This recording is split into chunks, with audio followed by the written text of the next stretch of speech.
If you're hearing this right now, don't rush past it, not because it's dramatic, because something in you already knows this moment is different. There's a strange kind of pause that happens to a person when life looks normal on the outside, but doesn't feel normal on the inside. The room is the same. The day is the same. The people around you might even be smiling like nothing has changed. And yet, you feel that something is heavier in your chest. Not in a medical way, but in a meaning way. Time slips, minutes stretch, hours disappear. And deep down, there's this quiet sensation that you're being seen more clearly than you've ever seen yourself. This is not anxiety. This is a signal. Not a signal coming from the outside world, but from within your own awareness, like your inner field just reached a new level of coherence. And when that happens, the universe doesn't respond with a speech. It responds with movement, subtle shifts, rearrangements. That feeling you can't quite explain, but you also can't unfeel. Here's the part most people miss. Reality is not responding to what you say you want. Reality responds to what you are consistently broadcasting. And for most of our lives, the broadcast is messy. We want peace, but we rehearse fear. We want love, but we live braced for loss. We want freedom, but we cling to roles that keep other people comfortable. That inner contradiction becomes noise. Not bad noise, just static. And static makes life feel like it repeats itself. But something happens, usually not through effort, not through perfect discipline, not through getting your thoughts right. It happens the way a dam breaks after years of pressure. You reach a moment where you cannot perform anymore. You cannot pretend you're fine. You cannot keep negotiating with your own truth. And it's not a victory lap. It often feels like collapse. It might look like burnout, like grief that shows up uninvited, like a night where you're sitting alone and the mask doesn't just slip, it shatters.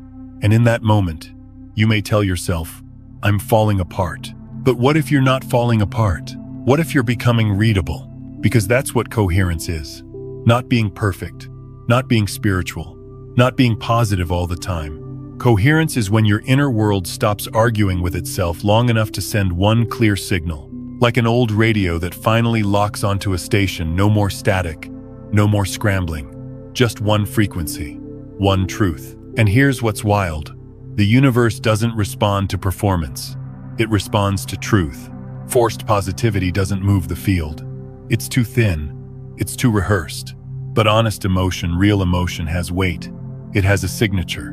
When you finally allow yourself to feel what is actually there, without editing it for approval, something in your system reorganizes. You start noticing that emotions don't trap you the way they used to.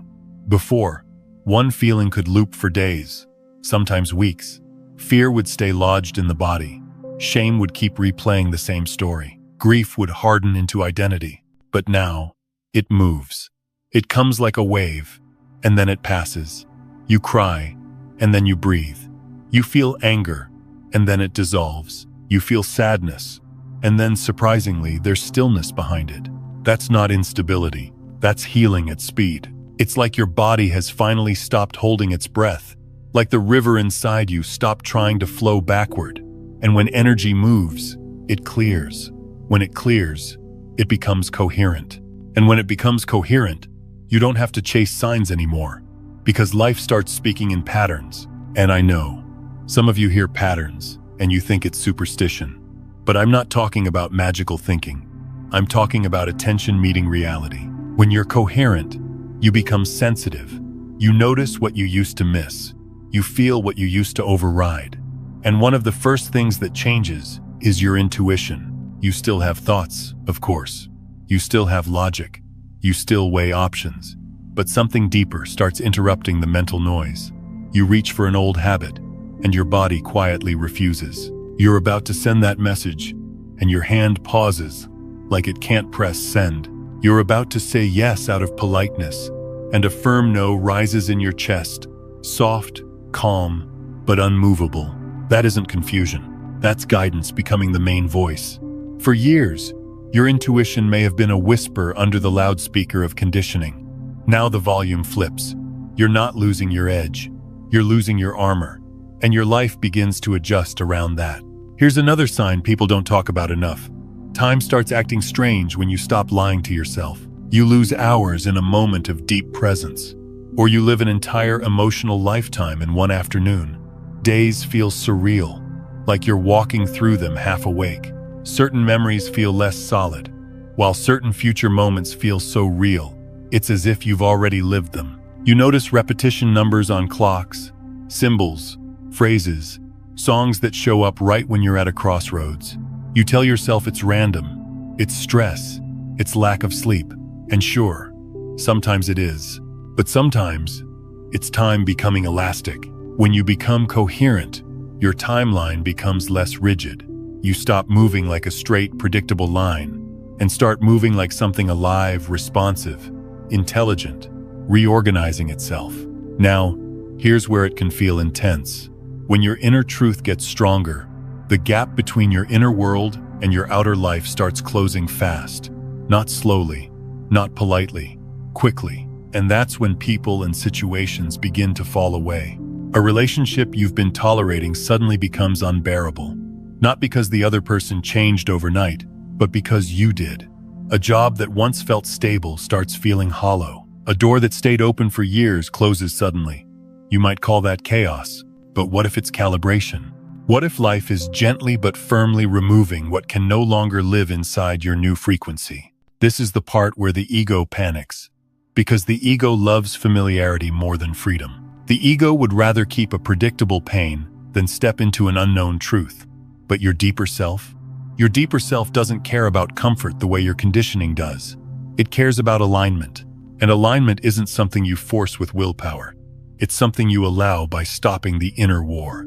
Your body becomes your truth detector now. You don't just think your way to the right answer. You feel it. Expansion, contraction, warmth, tightness, lightness, weight. Your body speaks first, and if you stop overriding it, it becomes the most faithful guide you've ever had. And then you realize something that changes everything. You're not on autopilot anymore. Small choices matter. A conversation you almost skip redirects your year. A pause saves you from repeating the same lesson. A quiet no protects your energy like a locked door protects a home. It's not that life becomes perfect. It becomes responsive. And the most important piece of all is that none of this is a punishment. You were never being judged. You were never being tested for worthiness. You weren't selected because you were special above others. You were recognized because you became honest enough to be clear. That's it. You didn't become worthy over time. You became available. And if your life feels like it's unraveling, like old parts don't fit, like the you used to be is slipping away, that's not evidence that you're failing. That's evidence that you're waking up. So take a breath, not as a spiritual trick, just as a human being coming home to themselves. Because the moment you stop forcing, the moment you stop performing, the moment you stop trying to control every outcome with a tired mind, you begin to feel it. Life isn't pushing you away. Life is reorganizing itself around your truth. And if you can stay with that, if you can keep choosing the simple honesty in your chest over the loud fear in your head, you won't need to chase a future. The right future will start walking toward you. 1. The Arcturian Council does not judge humans. They read frequency. If there is one misunderstanding that quietly causes more suffering than almost anything else on the spiritual path, it is the belief that we are being evaluated, judged, or measured by some higher intelligence the way humans measure one another. Many people carry this weight unconsciously. They try to be better, kinder, more spiritual, more evolved, as if there were a scorecard somewhere, as if life itself were waiting to decide whether they are finally good enough. But the Arcturian Council does not see you that way at all. They do not see your name, your profession, or the long story you tell yourself about who you are and what you have been through. They do not see your mistakes, your regrets, or the moments you wish you could redo. They do not sort you into categories of success or failure, light or dark, right or wrong. Those are human lenses, shaped by culture, survival, and fear. They belong to the mind, not to consciousness. What they read is frequency. And frequency is not about morality. It is not about behavior. It is not about how spiritual you appear to be, or how well you perform the role of a good person. Frequency is simply the degree of internal coherence you are living from in this moment. It is the harmony, or lack of it, between what you feel, what you think, and what you allow yourself to be honest about. For most of our lives, that harmony is fractured. We think one thing, feel another, and do a third because we believe we must. We learn early how to hide parts of ourselves to stay safe, how to soften our truth so it will be accepted, how to silence our inner signals so we can belong. None of this makes us wrong. It makes us human, but it also creates noise in the field. From the perspective of higher consciousness, noise is not sin. It is simply incoherence, a signal that keeps shifting, contradicting itself, pulling in different directions. When a field is fragmented like this, it cannot be read clearly, not because it is unworthy, but because it is unstable. Like a radio that keeps jumping between stations, the message never quite lands. This is why life can feel so exhausting for so long. Not because you are broken, but because you are constantly holding yourself together through effort. You are managing emotions instead of feeling them. You are thinking your way through situations that your body already understands. You are maintaining identities that no longer reflect who you truly are. All of that takes energy, and over time, it creates a kind of inner fatigue that no amount of positive thinking can fix. Then, usually when you least expect it, something shifts. It does not come as a grand spiritual awakening or a moment of bliss. More often, it arrives as weariness, a deep, bone-level exhaustion, with pretending, a quiet but firm refusal inside you that says, I cannot keep living this way. Not dramatically, not angrily, but honestly. The mask does not fall off gently. It becomes too heavy to hold. This is the moment when frequency begins to change. When you stop performing, even just internally, your signal starts to settle. When you allow yourself to feel what is actually there, instead of what should be there, the inner conflict softens. Sadness may come, fear may surface, grief may rise without explanation, but something important happens beneath all of that movement. You are no longer split against yourself, and coherence does not mean calm. This is crucial to understand. Coherence does not mean you are peaceful all the time, or free from pain, or emotionally neutral. Coherence means you are not lying to yourself anymore. It means the river inside you is no longer trying to flow in 3 different directions at once. Think of it like a room that has been filled with competing noises for years. A television on in the corner, a radio playing somewhere else, voices overlapping, music bleeding through walls. At first, silence feels uncomfortable when everything turns off, too exposed, too raw. But gradually, the quiet reveals something deeper, a steady hum beneath it all, a simple presence that was always there, waiting to be heard. This is what happens when a soul becomes readable. Not louder, not brighter, just clearer. From the Arcturian perspective, this clarity is everything. It signals that a being is no longer primarily operating from fragmentation and defense. It shows that the inner system has begun to stabilize, not through control, but through truth. When emotions move instead of stagnate, when intuition is allowed to interrupt fear-based thinking, when the ego softens enough to admit uncertainty, the field becomes coherent, and only then does it cross a threshold. This threshold is not a finish line. It is not an achievement. It is not a reward for good behavior or spiritual effort. It is simply the point at which the frequency you are emitting can be met more directly, without causing harm or overload. Just as certain electrical systems require grounding before higher voltage can pass through safely, consciousness requires coherence before deeper interaction becomes possible. Most people never reach this point, not because they are less evolved, but because they spend their lives avoiding their own truth. They stay busy, distracted, productive, and externally functional, while the inner world remains fragmented and unheard. There is no judgment in this, only consequence. A field that remains noisy cannot be engaged deeply, not as punishment, but as protection. When your frequency becomes readable, however, the dynamic changes. Life begins to respond differently, not because someone decided to intervene, but because the conditions have finally shifted. Support becomes clearer. Feedback becomes faster. The gap between what you feel inside and what you experience outside begins to narrow. This can feel disorienting at first, even intense, because you are no longer buffered by unconscious patterns. Alignment accelerates. Resistance becomes heavier. Truth moves to the front of the room. From the human perspective, this can feel like everything is happening at once. Relationships strain or end. Old identities dissolve. Familiar structures no longer hold. But from the perspective of the field, this is not chaos. It is refinement. The removal of distortion, so the signal can remain clear. The Arcturian Council does not watch this process with approval or disapproval. They do not applaud or condemn. They simply recognize a state that has already emerged, a frequency that no longer collapses under its own contradictions, a being who has become stable enough in their honesty to sustain deeper contact. And here is the quiet truth that brings relief when you finally see it clearly. You were never being judged.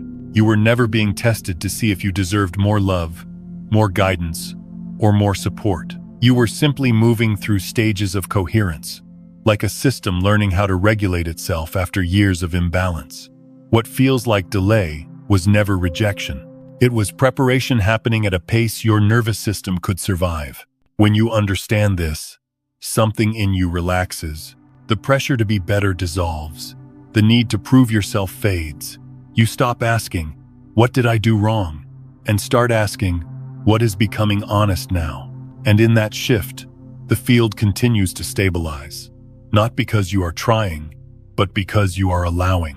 This is how frequency changes. Not through force, not through effort, but through the simple, courageous act of no longer abandoning yourself. And when that happens, you are not elevated above others. You are simply aligned with yourself. And alignment, once it takes root, speaks louder to the universe than any words ever could. 2. A coherence event does not come from effort. It comes from laying down the performance. There is a quiet exhaustion that no amount of rest can touch. An exhaustion that settles not in the muscles but in the soul. It comes from years of trying to be the right version of yourself. The acceptable version. The version that keeps things smooth and avoids conflict. The version that learned early on that survival often requires adjustment. Many people mistake this exhaustion for weakness or failure. But it is neither. It is the natural consequence of carrying a role for too long. The Arcturian Council does not gather because someone has meditated long enough, studied deeply enough, or disciplined their thoughts into perfect alignment. They do not respond to effort in the way the human mind understands effort. They are not moved by spiritual achievement, by consistency of practice, or by how sincerely someone tries to do the right thing. Those are human values, shaped by systems that reward striving and improvement. What draws their attention is something far simpler and far more rare. They gather when a being can no longer pretend. This moment does not arrive with fanfare. It does not announce itself as spiritual. Often, it feels deeply unspiritual. It may feel like giving up, like losing motivation, like the sudden collapse of identities that once held everything together. A person may say to themselves, quietly or out loud, "I cannot keep doing this," without even knowing exactly what this is. They may feel tired of explaining themselves, tired of maintaining appearances, tired of holding back emotions that have been waiting patiently to be felt. This is not laziness. This is not spiritual failure. This is honesty breaking through conditioning. For most of our lives, we perform in subtle ways without realizing it. We perform competence when we are unsure. We perform calm when we are overwhelmed. We perform strength when we are aching for rest. These performances are not lies in the moral sense. They are adaptations. They are the strategies a nervous system develops to stay safe, to stay loved, to stay included. And for a time, they work. But every performance has a cost. The cost is internal division. When you perform, part of you is always watching, monitoring, adjusting. A part of you stays vigilant, asking whether you are being perceived correctly, whether you are acceptable, whether you are still safe. Over time, this creates a split between who you are and who you present yourself to be. And that split is exhausting. Even if your life looks successful on the outside, a coherence event begins when that split becomes unbearable. It happens when the energy required to maintain the role exceeds the energy required to tell the truth.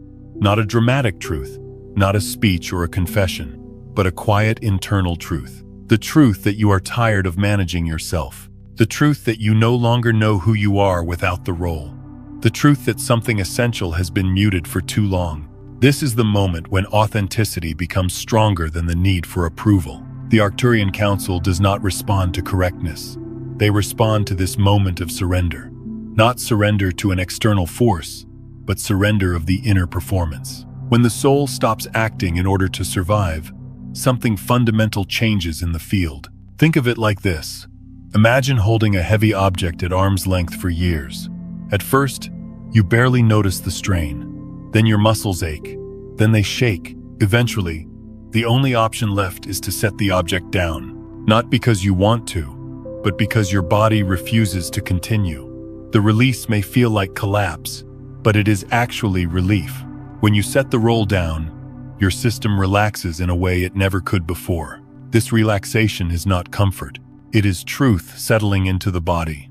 In that moment, emotions you have been holding back often surface without warning. Grief may arrive without a clear story.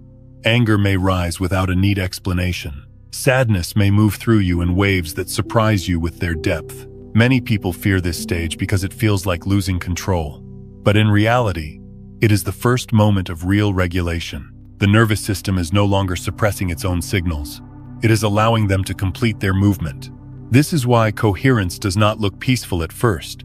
It often looks messy, raw, and deeply human. But beneath that movement, something extraordinary is happening. The inner conflict that once consumed so much energy begins to dissolve. The mind no longer argues as fiercely with the body. The body no longer has to shout to be heard. The soul no longer has to hide to survive. From the perspective of the quantum field, this shift is unmistakable. A field that was once noisy becomes readable, not because it is quiet, but because it is honest. The signal stabilizes not through control, but through alignment. Thoughts, emotions, and awareness begin moving in the same direction, even when that direction includes discomfort or uncertainty. This is the coherence event. It is not an achievement you can plan for. It cannot be forced. It cannot be faked. In fact, it often happens in spite of everything you thought you were supposed to do spiritually. It happens when effort collapses into presence, when striving gives way to truth, when the soul finally says, "I will not abandon myself anymore." This moment leaves an imprint. Once it occurs, the field does not fully return to its previous state. You may still slip into old habits at times. You may still perform in certain situations out of reflex, but something inside you knows. You have felt what it is like to stop pretending, even briefly, and that knowing changes the trajectory of your life. The Arcturian Council recognizes this imprint, not as a decision, but as a condition. It tells them that this being is no longer entirely driven by external validation. It signals that the internal system has begun to self-correct. It shows that the soul has reached a point where deeper engagement will not shatter it, because it is no longer rigid. Rigidity is what fractures under pressure. Softness, paradoxically, is what allows stability. When the ego loosens its grip, when the need to be right or admired or in control softens, the field becomes flexible. It can receive, it can adjust, it can integrate higher levels of information without overload. This is why surrender, not effort, is the gateway to coherence. Many people spend years trying to force awakening through discipline, affirmations, or constant self-improvement. And while these practices can support awareness, they cannot replace the moment when the performance ends. No amount of effort can create what only honesty can reveal. This is also why coherence events often coincide with life disruptions. Relationships change, careers lose meaning, identities fall apart. It is not that the universe is punishing you. It is that the structures built to support the performance can no longer hold once the performance is gone. From the outside, it may look like things are unraveling. From within the field, something far more precise is happening. Distortion is being removed. The unnecessary tension that once held your life together is being released. Space is opening for something more aligned to emerge. The Arcturian Council does not intervene to create this moment. They observe it, they recognize it, and when it happens with enough clarity, it signals a readiness that cannot be manufactured. This is why so few coherence events occur. Not because humans lack potential, but because honesty of this depth is rare. It requires the courage to feel without immediate resolution, to be seen without armor, to exist without the guarantee of approval. Most people avoid this not out of weakness, but out of habit. When you reach this point, however, you are no longer driven by habit alone. You have touched something real. And once reality has been touched at that level, the structure of your experience begins to reorganize around it. Support becomes clearer. Resistance becomes heavier. Alignment accelerates. Not because you are being pushed, but because the false weight has been set down. The coherence event is not the end of the journey. It is the end of pretending to be someone else on the journey. And that single shift, quiet and often misunderstood, is enough to change how the universe can meet you from that moment forward. 3. Personal crisis is often a point of ignition, not a collapse. There is a particular kind of pain that does not come from loss alone, but from misunderstanding what is actually happening while you are in the middle of it. A personal crisis often looks, from the outside, like chaos. People may say you are unraveling, losing direction, becoming unstable, or making choices that no longer make sense. Even you might look at your own life and wonder how everything that once felt solid could suddenly feel so fragile. But the outer appearance of disorder rarely tells the real story. From the perspective of the conscious field, a personal crisis is not the moment something breaks. It is the moment pressure finally releases. It is the instant when what has been held together by force, habit, or fear can no longer contain what is trying to emerge. What appears to be falling apart is often something old losing its grip, not something essential being destroyed. Most of us spend years, sometimes decades, living inside structures that no longer reflect who we truly are. These structures can be relationships, identities, careers, belief systems, or even emotional patterns that once served a purpose. They were built to help us survive, to belong, to remain functional in a world that demanded adaptation. And for a long time, they work well enough. The problem is not that these structures exist. The problem is that we mistake them for who we are. As long as the pressure inside remains manageable, we keep going. We adjust. We compensate. We tell ourselves that this is just how life feels, that exhaustion is normal, that the quiet sense of dissatisfaction is something everyone carries. We learn to live with a low-grade tension in the body, a background noise of unease that never fully leaves. And because it does not scream, we ignore it. A crisis begins when that tension can no longer be contained. It does not always arrive dramatically. Sometimes it comes as burnout that rest cannot fix. Sometimes as grief that feels disproportionate to the situation at hand. Sometimes as anxiety that does not respond to logic. Sometimes as a sudden loss of meaning, where the things that once motivated you no longer reach you at all. You may wake up one day and realize that the life you have been maintaining no longer feels like yours. From the human perspective, this feels terrifying. The mind interprets it as danger. It searches for what went wrong. What decision caused this?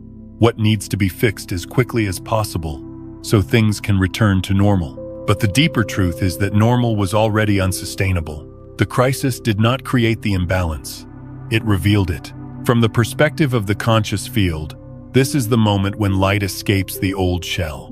The shell cracks, not because it is weak, but because it has become too small. The inner truth has grown beyond the container that once held it. And when expansion meets rigidity, something has to give. What gives is often the story you have been telling yourself about who you are. This is why a crisis can feel like an identity death. Roles that once defined you stop working. Labels that once provided stability lose their meaning. You may feel stripped, exposed, unsure of how to introduce yourself to the world. And yet, beneath that uncertainty, there is often a strange sense of relief that you cannot quite explain. Something is finally honest. The pain of a crisis is not only the pain of loss, it is the pain of truth surfacing after a long period of suppression. When truth has been compressed for years, it does not emerge gently. It arrives with force. Emotions that were postponed demand attention. Feelings that were muted insist on being felt. Memories that were compartmentalized resurface without warning. This can feel overwhelming, especially if you were taught that strength means control and composure. Many people fear that allowing this process will destroy them, but what actually destroys people is resisting it indefinitely. What looks like breaking down is often the nervous system finally completing cycles it was never allowed to finish. Grief moves because it was never given space before. Anger rises because boundaries were crossed too often without acknowledgement. Sadness deepens because joy was postponed in the name of responsibility. None of this means you are regressing. It means your system is recalibrating. From the outside, this recalibration is easy to misinterpret. Friends may urge you to stay positive, to pull yourself together, to be grateful for what you have. They mean well. But positivity offered too early can become another form of suppression. Gratitude used to bypass pain only drives truth further underground. The conscious field does not respond to suppression. It responds to integration. A crisis creates the conditions for integration by removing the illusion that everything is fine. It forces you to slow down, not as punishment, but as necessity. It disrupts routines that kept you numb. It exposes cracks that were always there, waiting to be seen. This is why many awakenings begin not with light, but with darkness. Not because darkness is the goal, but because it is where truth has been hiding. When you enter this space consciously, when you allow yourself to feel without immediately trying to fix or escape, something subtle begins to change. The chaos starts to organize itself from the inside out. You may notice moments of unexpected clarity in the middle of the turmoil. Brief windows where everything makes sense, not intellectually, but somatically. Your body relaxes for a moment. Your breath deepens. You feel present, even though nothing has been resolved yet. These moments are not accidents. They are signs that coherence is beginning to form beneath the surface. Coherence does not require the absence of pain. It requires honesty within pain. When you stop fighting what is arising, the inner field begins to align. Thoughts may still race, emotions may still surge, but they are no longer moving in opposite directions. They are part of the same process. From the perspective of the Arcturian field, this alignment is unmistakable. What once looked like noise becomes a signal. What once appeared as instability becomes a transition. The crisis marks the point where the old pattern can no longer reassert itself fully, because it has been seen through. Even if you try to return to the old way of living, something inside you knows it will not work anymore. This is why crises often come with a sense of inevitability, a feeling that there is no going back, only through. That feeling is not doom, it is direction. The conscious field recognizes this moment as an ignition point, a place where energy that was trapped begins to move freely, a place where the future reorganizes itself around a more authentic center. This does not mean everything improves immediately. In fact, it can get messier for a while. Old structures dissolve faster than new ones form. But something fundamental has changed. Truth is no longer being compressed. Once this compression ends, the imprint it leaves cannot be erased. You may rebuild parts of your life. You may form new roles, new relationships, new routines, but they will be built on different foundations.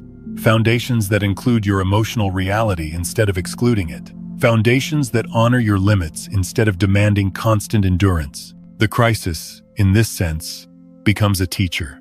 Not a gentle one, but an honest one. It strips away what is false, not out of cruelty, but out of necessity. It reveals the cost of living disconnected from yourself, and it offers, quietly, a different way forward. That way forward is not about becoming someone new. It is about allowing who you already are to surface without obstruction. When you understand this, fear begins to soften. The urgency to fix everything eases. You start listening instead of reacting. You learn to sit with discomfort without labeling it as failure. And in doing so, you create space for the field to stabilize around your truth. From the outside, it may still look like you are in the middle of something difficult, but from within, a subtle steadiness begins to emerge. A sense that even though you do not yet know where you are going, you are no longer completely lost. This is the ignition point, not the end of something meaningful, but the end of pretending that something meaningless was enough. The moment when what looks like collapse becomes the doorway through which a more coherent life begins to take shape. And once that doorway opens, even briefly, the conscious field remembers you, not as someone who broke, but as someone who finally allowed the truth to come through. 4. Emotions no longer loop. They begin to be processed more quickly. There is a quiet shift that happens long before the mind understands what is changing, and it often shows itself through emotion. For much of life, emotions feel like places we fall into and struggle to climb out of. Sadness lingers for weeks, sometimes months, becoming the background tone of our days. Fear sets up camp in the body and refuses to leave, reshaping decisions, tightening the chest, narrowing the future. Old grief repeats itself like a familiar song that plays no matter how many times we change the station. Then, slowly and almost unnoticed at first, something different begins to happen. The sadness still comes, but it does not stay as long. It moves through, like a weather pattern passing across an open field. Fear still appears, but it no longer anchors itself in the body with the same weight. It rises, speaks its message, and then softens. Even emotions that once felt overwhelming begin to complete their cycle instead of looping endlessly. To the untrained eye, this can look like instability.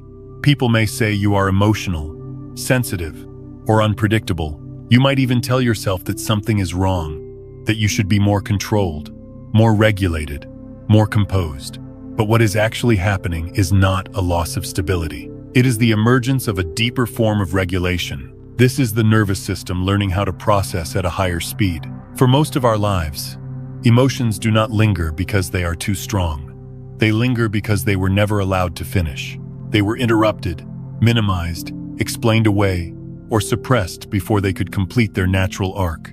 A feeling begins in the body, carries information, asks for attention, and then resolves. When that process is blocked, the emotion does not disappear. It waits.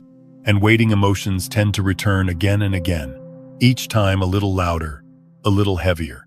Many people grew up learning that emotions were inconvenient or unsafe. Some learned to stay cheerful no matter what was happening inside. Others learned to stay strong, to endure quietly, to never need too much. Over time, the nervous system adapts. It learns to hide signals rather than process them. This adaptation helps us survive, but it comes at a cost. The cost is emotional looping. When the system is forced to hide, emotions do not get metabolized. They get stored. The body becomes an archive of unfelt experiences, unresolved reactions, and incomplete expressions. Years later, a small trigger can release a disproportionate response, not because the present moment is overwhelming, but because the past is still waiting to be acknowledged. As coherence begins to form in your inner field, this pattern starts to change. One of the first signs is that you no longer fear feeling as much as you once did. You may not enjoy discomfort, but you stop resisting it reflexively. When sadness arises, you let it be there without immediately trying to fix it. When fear surfaces, you notice it instead of arguing with it. When anger appears, you listen to what it is protecting rather than suppressing it out of habit. This willingness changes everything. When emotions are allowed to move, they move faster, not because you push them out, but because you stop holding them in. The nervous system no longer has to waste energy maintaining walls. That energy becomes available for processing, integration, and release. Think of it like a river that has been dammed for years. The water builds pressure behind the barrier, becoming stagnant and heavy. When the dam is finally opened, the flow is strong at first, even turbulent. But once movement is restored, the water clears itself naturally. It does not need to be controlled. It needs space. This is what emotional processing looks like when the system is no longer hiding. Grief may arrive suddenly and deeply, then soften into tenderness. Fear may surge, then resolve into clarity. Even shame, one of the most persistent emotions, may surface briefly and then dissolve when it is met with compassion instead of judgment. These shifts can feel surprising, especially if you are used to being trapped inside emotional states for long periods of time. It is important to understand that this does not mean you are becoming detached or numb. Quite the opposite. You are becoming more sensitive, but also more resilient. Sensitivity without regulation leads to overwhelm. Sensitivity with regulation leads to wisdom. The nervous system is designed to process information, not to store it indefinitely. When it learns that it is safe to feel, it becomes efficient. Emotions stop needing to shout because they are finally being heard. This efficiency can feel strange at first. You may notice that emotions rise and fall within minutes instead of days. You may move from tears to calm more quickly than you ever have before.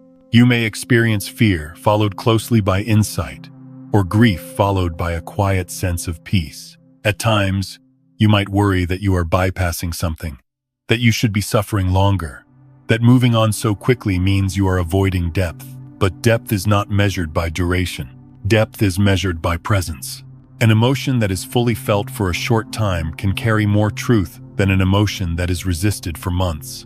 When you are present with what arises, without narrative or self-judgment, the body does its work. It completes the cycle. The emotion leaves not because it was dismissed, but because it was honored. From the perspective of the conscious field, this change is significant. A system that can process emotion quickly is a system that is no longer fragmented. It shows that the inner world is beginning to trust itself. The body trusts that awareness will stay present. Awareness trusts that the body can handle what arises. This mutual trust creates coherence. Coherence does not eliminate pain. It changes your relationship to pain. Instead of identifying with every emotional wave, you begin to experience yourself as the space through which the wave passes. Not in a dissociative way, but in a grounded way. You feel the emotion fully, yet you are not swallowed by it. This subtle shift reduces fear around feeling itself, which further accelerates healing. Another important aspect of this stage is that emotional honesty replaces emotional performance. You stop trying to feel what you think you should feel. You stop forcing gratitude when grief is present. You stop labeling emotions as good or bad, spiritual or unspiritual. You allow what is real to be real. This honesty is deeply stabilizing. When emotions are no longer managed for appearance, they no longer need to linger. They do not have to prove their legitimacy.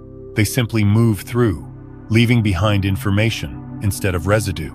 This information often shows up as insight, clarity, or a deeper sense of self-trust. You begin to notice that you recover more quickly from emotional disturbances. A difficult conversation does not derail your entire week. A moment of disappointment does not spiral into a story about your worth. A wave of fear does not convince you that something terrible is about to happen. You still feel deeply, but you return to center faster. This is not because you care less. It is because you are no longer abandoning yourself when emotions arise. Self-abandonment is what creates looping. When a feeling appears and we turn away, distract ourselves, or shame ourselves for having it, the system registers that it is alone. The emotion then returns later, often stronger, because it has not been resolved. When you stay, when you listen, when you breathe and allow, the system learns that it does not need to escalate to be acknowledged. This learning rewires the nervous system at a fundamental level. Over time, emotional processing becomes almost fluid. You feel, you understand, you release. Not perfectly, not every time, but enough that the overall tone of your inner world changes. There is more space, more quiet, more capacity. From the outside, your life may still contain challenges. You may still face uncertainty, loss, and change. But the way those experiences move through you is different. They do not define you, they inform you. This is why emotional acceleration is not instability. It is maturity. It signals that the system has moved beyond survival mode into integration. It shows that you are no longer bracing against your own inner life. You are cooperating with it. And cooperation, more than control, is what creates lasting balance. As this process continues, you may find that emotions become messengers rather than enemies. They arrive with information, not threats. You learn to read them the way you read the weather, noticing patterns, adjusting gently, trusting that no storm lasts forever. This trust changes how you move through the world. You become less reactive and more responsive, less defensive and more discerning, less afraid of your own depth. And in that steadiness, the conscious field recognizes a system that is becoming self-regulating. This is not dramatic. It is not mystical. It is profoundly human. It is what happens when you stop hiding from yourself and allow your inner life to move at the speed it was always meant to move. 5. Intuition begins to speak louder than thought. There comes a stage on this path when you realize something has quietly shifted inside you. Not in a dramatic way, not with fireworks or certainty all at once, but with a calm firmness that does not ask for permission. You still think, of course. The mind does not disappear, and it does not need to. You still analyze, consider options, remember consequences, and weigh possibilities. But thinking no longer has the final word. It is no longer the authority that closes the conversation. It becomes an advisor instead of a ruler. You begin to notice this most clearly in moments that used to feel automatic. A decision appears in front of you, one you would have rushed into before, one you could easily justify with logic, responsibility, or habit. Yet this time, something pauses you. Not fear, not confusion. A quiet steadiness in the chest that says, not this, not now. And there is no argument inside you strong enough to override it. This is not hesitation. This is discernment, returning to the body. For much of life, we are trained to trust thought above all else. We are taught that if we think carefully enough, plan far enough ahead, and analyze every angle, we will be safe. Thought becomes the primary survival tool, especially in environments where emotional truth was inconvenient or unwelcome. Over time, this creates a hierarchy inside us, with the mind at the top and everything else expected to fall in line. Intuition does not disappear in this process. It retreats. It becomes quiet. It waits. It waits because intuition does not compete. It does not shout over fear or argue with logic. It speaks once, clearly, and then withdraws if ignored. Many people believe they have lost their intuition, but in truth, they have simply learned to override it so consistently that it no longer wastes energy trying to be heard. When coherence begins to form in the inner field, this hierarchy changes. As emotions begin to process more quickly, as honesty replaces performance, as the nervous system learns that it is safe to feel, intuition naturally rises, not because you summoned it, but because the internal noise that once drowned it out has softened. The body becomes quieter, the breath deepens, awareness settles, and in that settled space, intuition speaks again. What it says is rarely dramatic. It does not deliver speeches or visions. It does not always explain itself. Often, it arrives as a simple bodily sensation, a sense of expansion or contraction, a warmth or heaviness in the chest, a subtle pull toward something, or an unmistakable resistance against it. The language is minimal, but the clarity is profound. This is why intuition feels both calm and unyielding. A thought can be debated, an emotion can be negotiated. Intuition does not negotiate. It does not persuade. It simply states what is aligned and what is not, then remains silent. This silence is often misinterpreted as uncertainty, especially by a mind that is used to constant commentary.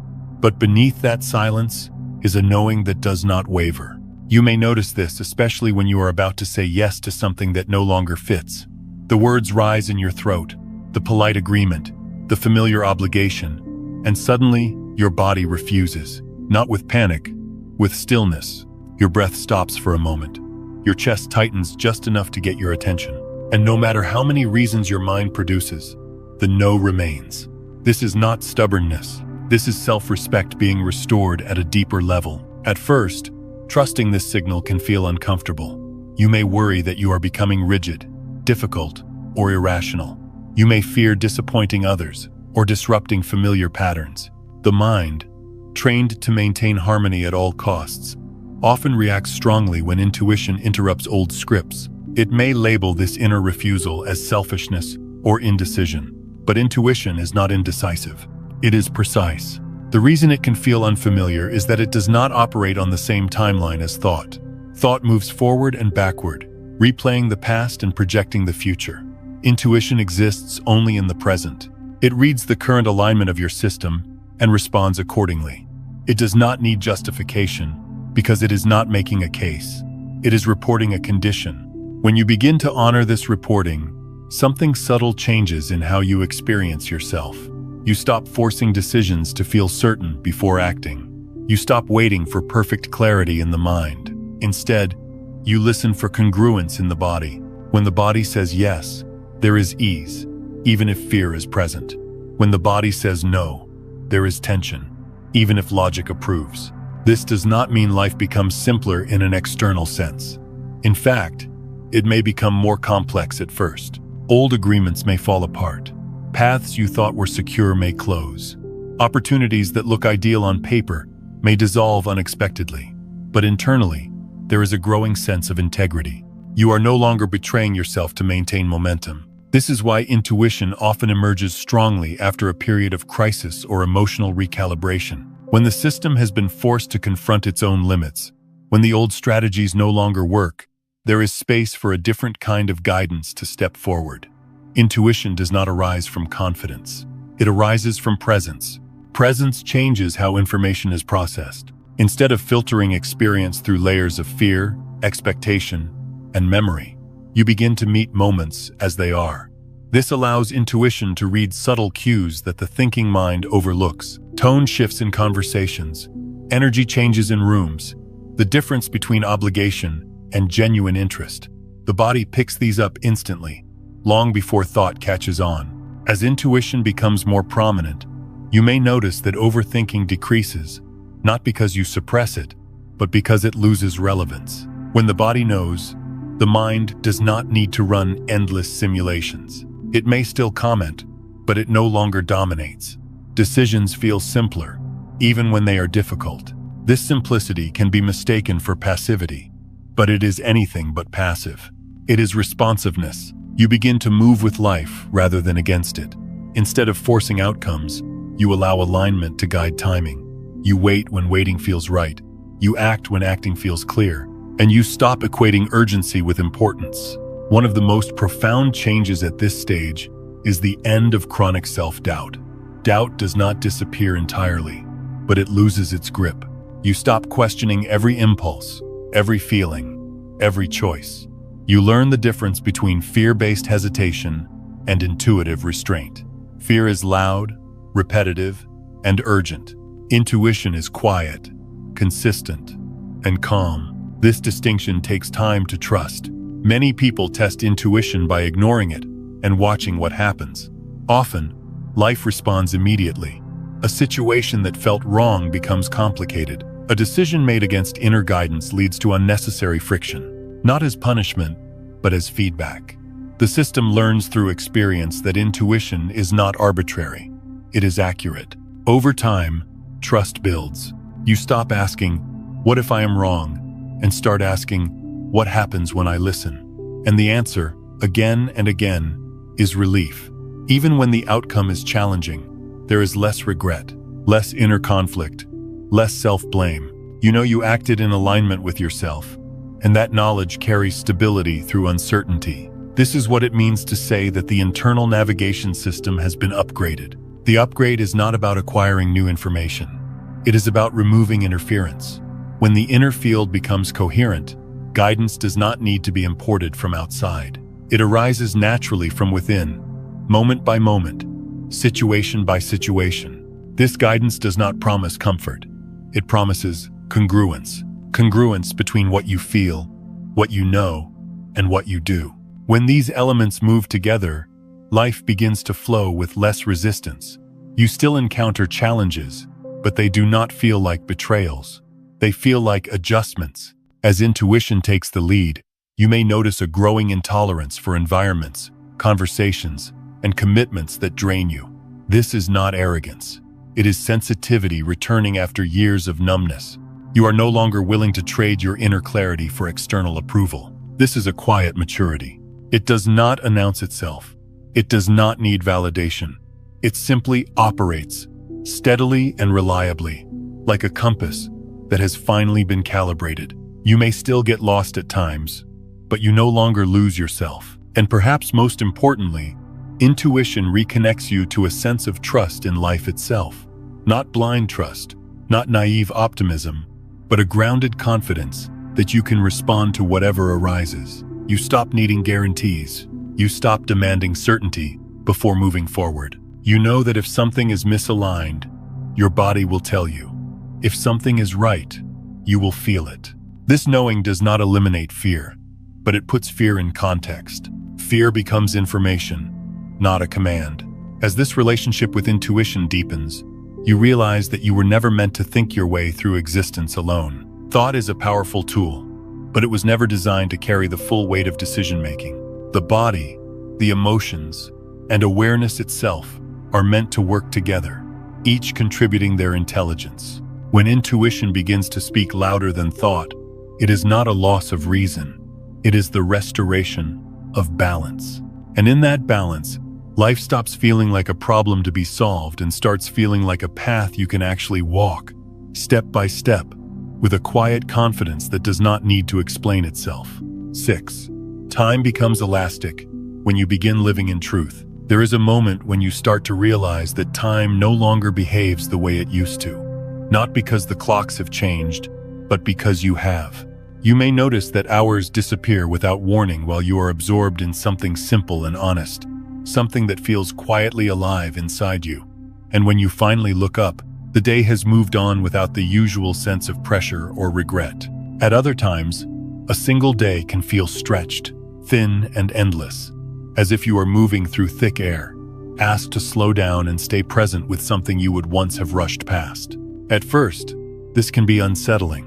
We are taught to measure our lives by productivity, by schedules, by efficiency, by how much fits neatly into the hours we are given. When time begins to loosen its grip, the mind searches for explanations. It wonders whether something is wrong, whether focus has been lost, whether control is slipping. But what is actually happening is not a loss of control. It is a loss of resistance. When you live out of alignment, time feels like an enemy. There is never enough of it. You chase it, manage it, fear wasting it, and resent how quickly it seems to disappear. This tension comes from being split inside, from moving through life while constantly negotiating between who you are and who you believe you should be. That negotiation creates friction, and friction makes time feel heavy and scarce. As inner truth and outer action begin to align, that friction softens. You are no longer dragging yourself forward against an inner current. You are no longer forcing momentum where there is none. Instead, you begin to move with a quieter sense of rightness, and time responds to that shift. It becomes less rigid, less linear, less demanding. Moments expand when they need to, and they contract when holding on would only create strain. This elasticity is not mystical in the dramatic sense. It is deeply practical and deeply human. You lose hours, not because you are dissociating, but because you are present. Presence absorbs attention so completely that the usual mental tracking of minutes falls away. You are not thinking about what comes next, or replaying what just happened. You are simply here, engaged with what is in front of you. In those moments, time stops being something you use and becomes something you inhabit. Then there are the days that feel long, heavy, almost endless. These are not failures of alignment. They are invitations. When time stretches like this, it is often because something inside you needs to be felt, understood, or integrated before movement can resume. The old version of you would have filled that space with distraction or urgency. The new version learns to stay. Staying changes everything. You also begin to notice patterns that are difficult to dismiss, not because they are flashy, but because they are precise. Numbers repeat themselves at moments that coincide with inner questions. Conversations you were not planning to have arrive exactly when you are ready to hear them. People appear unexpectedly, carrying insight or opportunity, and the timing is so exact that coincidence feels like an incomplete explanation. These moments are often described as synchronicities, but that word can make them sound more mystical than they need to be. What is really happening is resonance. When your internal state becomes coherent, you naturally align with environments, people, and situations that reflect that coherence. You notice them more readily, and you respond to them more accurately. This is why these encounters feel timely rather than random. When you are living out of truth, your actions stop contradicting your inner signals. You say yes when you mean yes. You pause when something feels off. You leave when it is time to leave. You stay when staying is required. Each of these choices reduces internal conflict, and reduced conflict allows life to organize itself with greater efficiency. Time bends not to impress you, but to support flow. From a deeper perspective, time has always been flexible.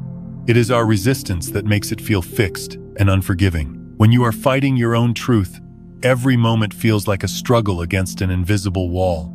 When you are aligned, that wall dissolves, and movement becomes smoother, even when the path itself is challenging. You may find that certain things no longer take as long as they used to. Decisions arrive more quickly because you are not arguing with yourself. Healing processes move faster because emotions are allowed to complete their cycles. Conversations reach clarity sooner because you are speaking from honesty rather than strategy. At the same time, you may notice that other things slow down dramatically. Plans are delayed. Projects unfold at a gentler pace. Outcomes take longer to materialize. This is not punishment or obstruction. It is refinement. Some things require time not to test your patience, but to allow alignment to deepen so that what arrives can actually stay. One of the most profound aspects of this shift is how the past and future begin to feel less dominant.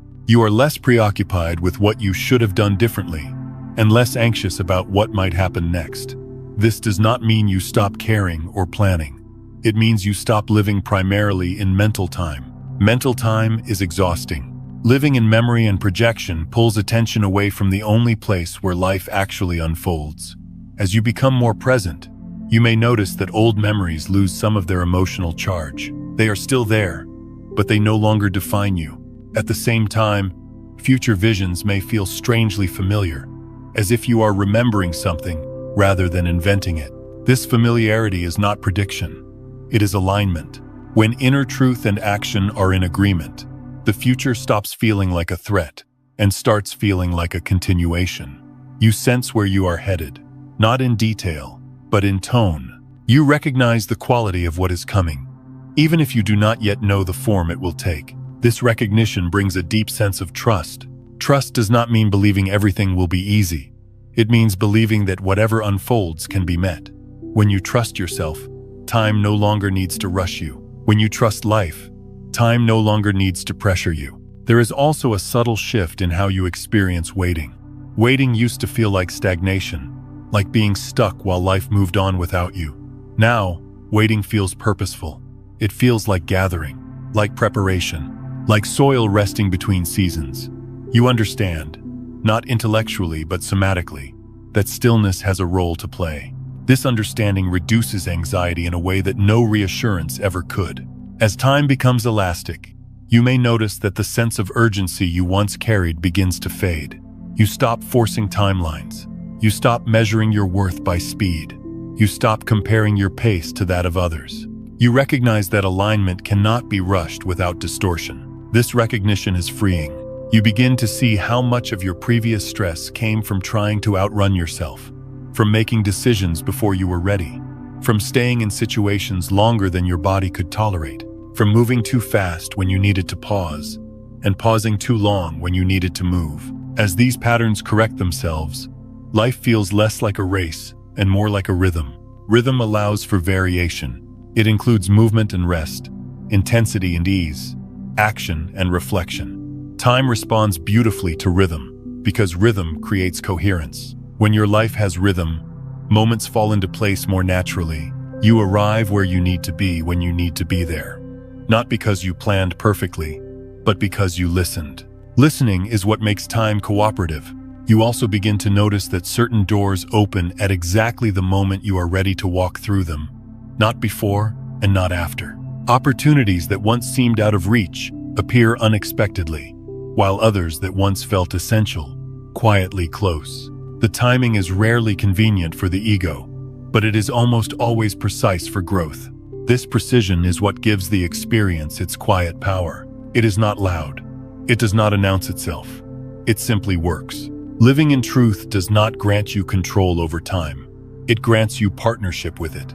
Instead of pushing against the current, you learn to read it.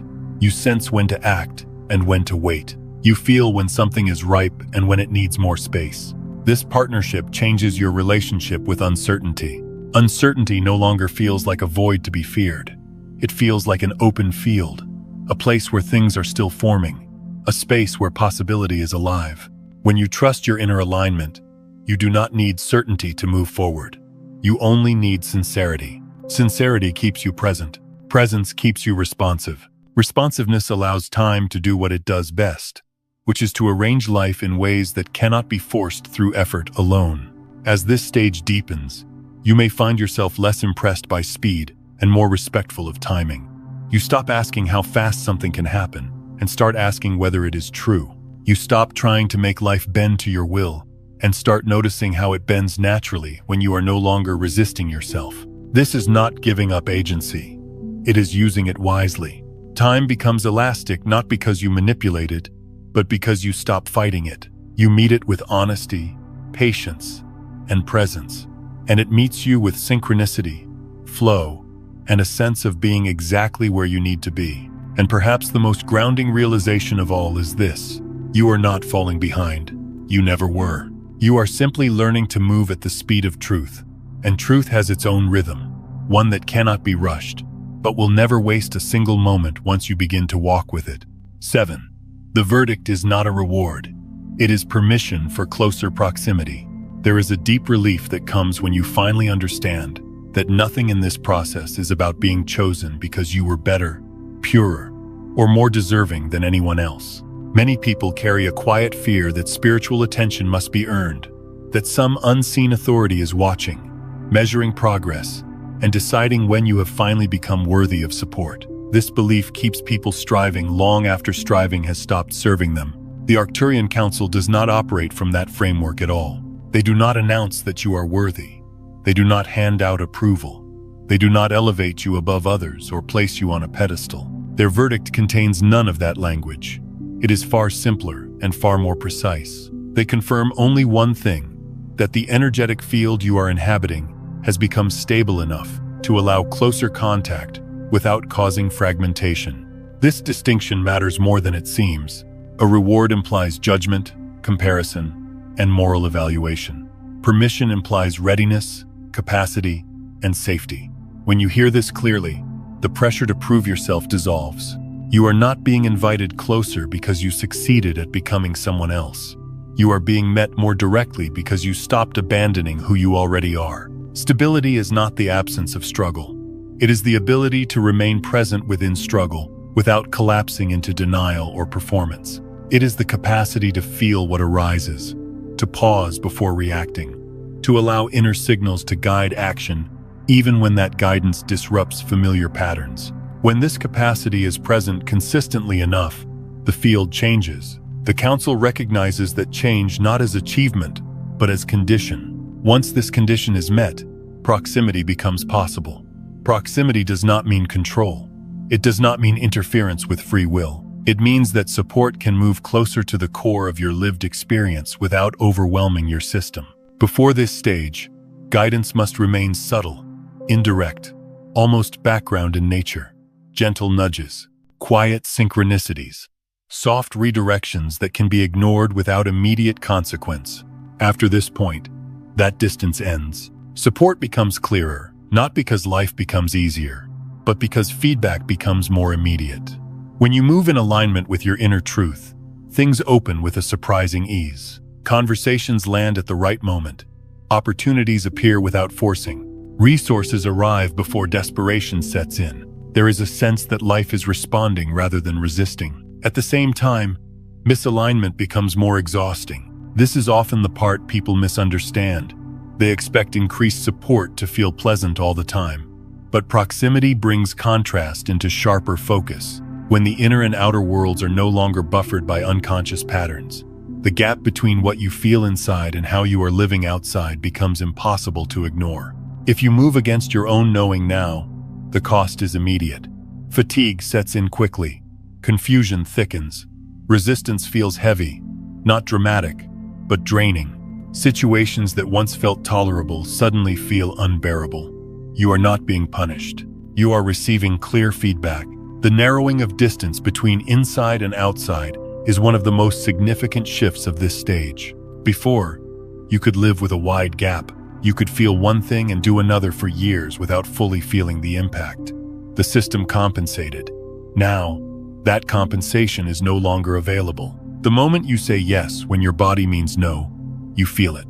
The moment you betray your own truth for comfort or approval, your energy drops. The moment you honor your inner alignment, even if the choice is uncomfortable, there is a quiet sense of steadiness that follows. This is what proximity does. It removes delay. Delay once served a purpose. It allowed learning through repetition. It gave space for awareness to develop gradually.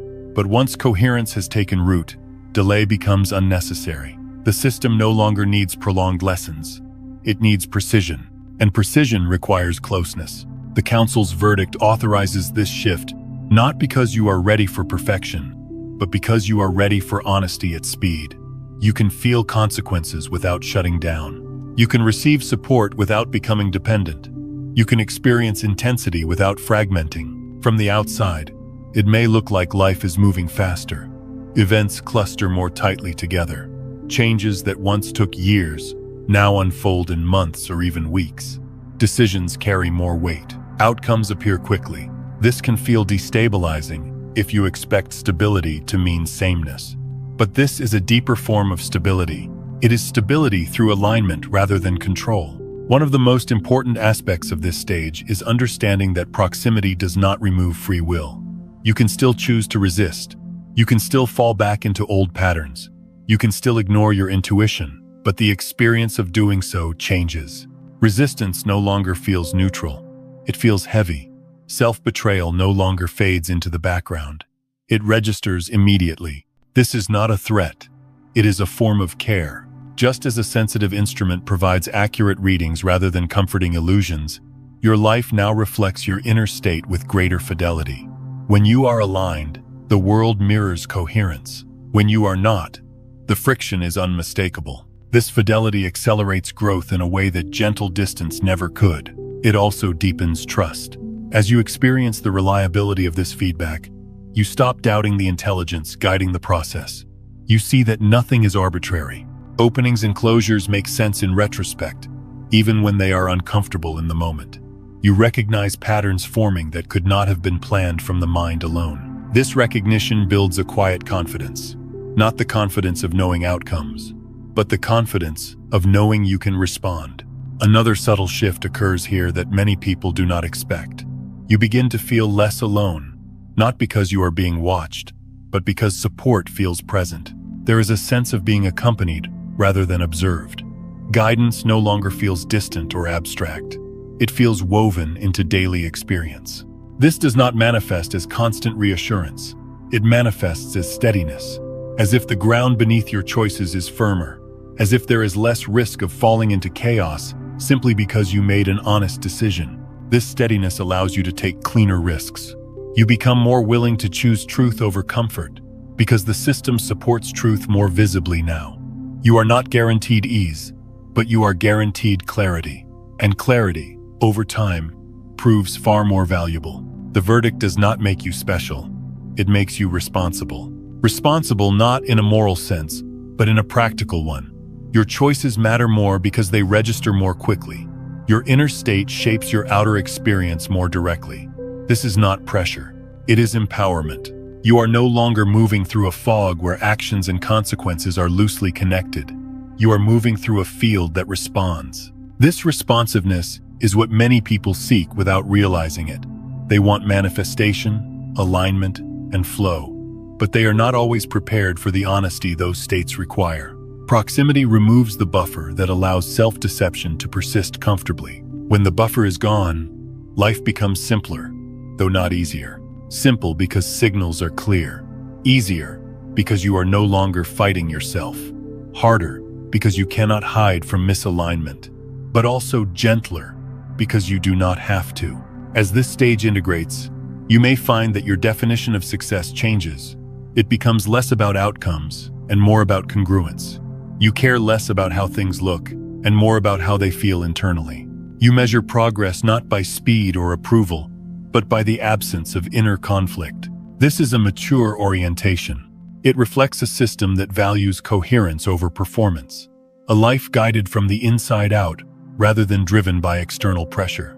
The Council's verdict does not impose this orientation. It simply recognizes that it has already begun. When you understand this, the fear of judgment fades completely.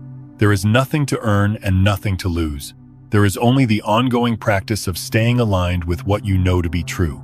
Proximity is not a destination. It is a condition that allows life to work with you more directly. It is a sign that the relationship between your inner world and the greater field has become clear enough to sustain intimacy. This intimacy does not overwhelm, it supports. And as the distance between inside and outside continues to close, you begin to realize that what once felt like pressure is actually precision. What once felt like loss is actually refinement. And what once felt like being tested is simply life responding to you in real time. Not because you are worthy, but because you are ready. 8. Life begins to remove what no longer belongs. There is a phase in this process that almost everyone finds unsettling at first. Not because it is wrong, but because it is honest. Life begins to simplify itself without asking for permission. People drift away, roles dissolve, situations that once felt stable end abruptly, sometimes without explanation or closure. Doors that were open for years suddenly close, and no amount of effort seems able to reopen them. From the surface, this can feel deeply personal. The mind looks for mistakes. It replays conversations, choices, timing. It asks what you did wrong, what you could have done differently, how you might fix or reverse what is happening. But this phase is not a punishment, and it is not a failure of character or intention. It is alignment correcting itself. When your inner field changes, your outer life must respond. It has no other option. Reality cannot continue to reflect patterns that no longer exist within you. What once fit comfortably begins to feel strained. What once felt familiar begins to feel heavy. What once energized you begins to drain you. These changes are not random. They are feedback. For a long time, many of us live surrounded by people, work, and environments that resonate with versions of ourselves we have outgrown. At one point, these connections were meaningful. They served a purpose. They helped us survive, learn, or belong. There is no shame in that. Growth does not invalidate the past. It simply moves beyond it. As coherence deepens, however, your tolerance for misalignment decreases. Not out of judgment or superiority, but out of sensitivity. You begin to feel the cost of staying where you no longer belong. Conversations feel forced.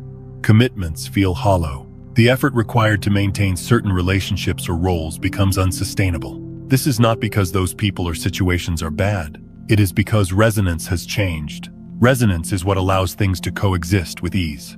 When resonance fades, friction appears. At first, the friction may be subtle. A sense of fatigue after certain interactions. A quiet dread before certain obligations. A feeling of shrinking or bracing that you cannot explain logically. Many people ignore these signals for a long time, believing endurance is a virtue. But at this stage, endurance stops working. The system has become too coherent to tolerate constant contradiction. When inner truth and outer behavior are no longer buffered by unconscious coping mechanisms, misalignment registers immediately. The body feels it, the emotions respond, energy drops, and life begins to intervene. Sometimes the intervention is gentle. A conversation fades, a schedule changes, a project slowly loses momentum. Other times it is sudden. A relationship ends. A job concludes. An opportunity disappears overnight. The speed can be shocking, especially if you are used to long, drawn-out transitions. This speed is not cruelty. It is efficiency. When alignment reaches a certain threshold, life no longer negotiates with what is outdated. It does not prolong endings that have already occurred internally. The outer world simply catches up. What feels abrupt on the outside often reflects a decision that was made within you long ago, even if you were not consciously aware of it at the time. This is why trying to force things to stay the same rarely works now. Effort that once kept situations intact begins to fail. Strategies that used to smooth over discomfort no longer hold. You may find yourself unable to pretend, unable to compromise in the same ways, unable to keep quiet where you once did. Not because you are trying to be disruptive, but because your system will not cooperate with self-betrayal anymore. As a result, life reorganizes. People who were aligned with an earlier version of you may no longer find their place beside you. This can be painful, especially when there is love, history, or shared experience involved. Grief is natural here. Honoring what was real matters, but holding on out of guilt or fear only prolongs suffering. What is leaving is not leaving because it lacks value. It is leaving because it no longer fits. Work and purpose also go through this filtering process. Roles that once gave identity may feel empty. Tasks that once motivated you may feel meaningless. You may try to push through, telling yourself to be grateful, to be practical, to stay grounded, and yet, something inside refuses to engage fully. This refusal is not laziness, it is discernment. Your energy is becoming more selective. The field you inhabit now cannot sustain constant drain. It prioritizes coherence over obligation. When something requires you to fracture yourself repeatedly, it becomes incompatible. Life responds by closing doors, sometimes before you feel ready. But readiness is not the same as timing. You may not feel emotionally prepared for an ending, but the system may be energetically prepared. This distinction is important. Many people believe they must feel ready before change occurs. In reality, readiness often follows action, not precedes it. Endings create space, and space allows integration. If life waited for complete emotional comfort before shifting, nothing would ever move. Another aspect of this phase is how quickly new boundaries form. Situations that once lingered in uncertainty now resolve decisively. Ambiguity decreases. Either something aligns and stays, or it does not and leaves. This clarity can feel harsh, especially if you are used to gradual transitions, but it is also deeply respectful of your time and energy. The new field you are operating within does not tolerate prolonged indecision. This does not mean you become rigid or unforgiving. It means you become clear. Clarity reduces suffering in the long term, even when it creates discomfort in the short term. You stop investing in what cannot grow with you. You stop revisiting choices that have already shown you their limits. From the outside, others may interpret these changes as cold or abrupt. They may not understand why you are no longer available in the same way. They may feel left behind or confused by your shift. Compassion matters here, but so does honesty. You are not responsible for maintaining resonance that no longer exists. Life is not asking you to abandon others. It is asking you to stop abandoning yourself. As this process unfolds, you may notice a pattern. When something leaves, something else often appears. Sometimes immediately, sometimes after a period of emptiness. The gap can feel uncomfortable at first. Many people rush to fill it, eager to restore a sense of normalcy. But this gap is purposeful. The gap is where integration happens. Without space, new alignment cannot take root. Without emptiness, clarity cannot deepen. The system needs time to recalibrate before introducing new connections that reflect your current frequency. If you rush this phase, you risk recreating old patterns in new forms. Patience here is not passivity. It is participation in a process that knows what it is doing. As you allow life to remove what no longer fits, you may begin to feel lighter, even amid grief. There is often a subtle relief beneath the sadness, a sense that you no longer have to carry something heavy that you were never meant to carry forever. This relief is not betrayal of the past. It is recognition of growth. Growth always involves loss. Not loss of value, but loss of form. The essence remains, the lessons remain, the memories remain, but the structures change. And when structures change in alignment with truth, life feels more spacious, even when it is challenging. You may also notice that your tolerance for clutter decreases, not just externally, but internally. Old narratives fall away. Beliefs that once shaped your decisions lose credibility. You stop repeating stories about who you are that no longer feel accurate. This internal decluttering supports the external one. Life mirrors the simplicity you are cultivating within. This stage requires trust. Trust that what is leaving is not meant to follow you forward. Trust that endings are not rejections, but redirections. Trust that the field you are stepping into can support what the old field could not. When you resist this phase, suffering increases. When you allow it, even reluctantly, there is movement. The movement may be quiet. It may not come with immediate rewards, but it carries integrity, and integrity is what sustains a life over time. Eventually, you may look back and see how precise these removals were, how what ended made room for something more aligned, how what closed protected you from staying small, how what fell away taught you to listen sooner, trust deeper, and choose more honestly. This understanding often comes later. In the moment, all you are asked to do is notice what no longer fits and stop forcing it to stay. You are asked to grieve without clinging, to release without bitterness, to acknowledge endings without turning them into judgments about yourself or others. Life removing what no longer belongs is not a sign that you are losing something essential. It is a sign that something essential has already been secured within you. As this phase completes, what remains is simpler, clearer, and more responsive. You may have fewer roles, fewer obligations, fewer distractions, but what you have will feel real, and real, even when it is quiet, carries more power than anything that required constant effort to maintain. This is not life taking things away from you. It is life aligning itself around who you have become. 9. The body becomes the instrument that measures truth. At a certain point in this journey, something subtle but unmistakable happens. You stop searching for answers exclusively in your thoughts, and you begin to notice that the response arrives before the question has fully formed. You may still think, still reflect, still reason things through, but the first signal no longer comes from the mind. It comes from the body, quietly, immediately, without explanation. This can feel unfamiliar at first, especially if you have spent most of your life living from the neck up. Many of us were taught, directly or indirectly, that the body is something to manage, discipline, or override. We learned to push through fatigue, ignore discomfort, suppress emotion, and trust logic above all else. In doing so, we became very skilled thinkers, but often lost fluency in a much older language. That language never disappeared. It waited. The body does not speak in sentences. It speaks in sensations. Expansion and contraction, warmth and heaviness, ease and tension. These responses are not random, they are precise.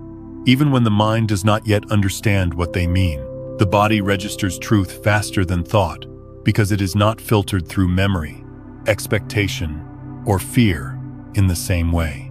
When something aligns with you, the body opens, breathing deepens, the chest softens. There is a subtle sense of space, as if something inside you is saying yes without words.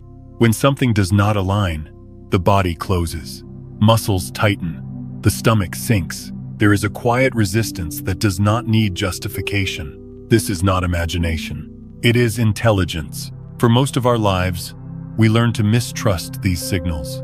We override them because they are inconvenient. We tell ourselves we are being dramatic, irrational, too sensitive. We say yes when the body says no, and no when the body says yes. At first, the consequences are subtle.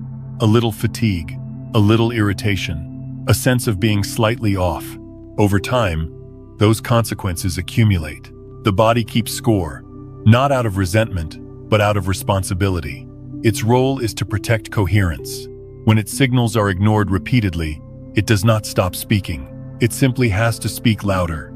Tension becomes chronic. Fatigue becomes constant. Anxiety becomes background noise. These are not flaws.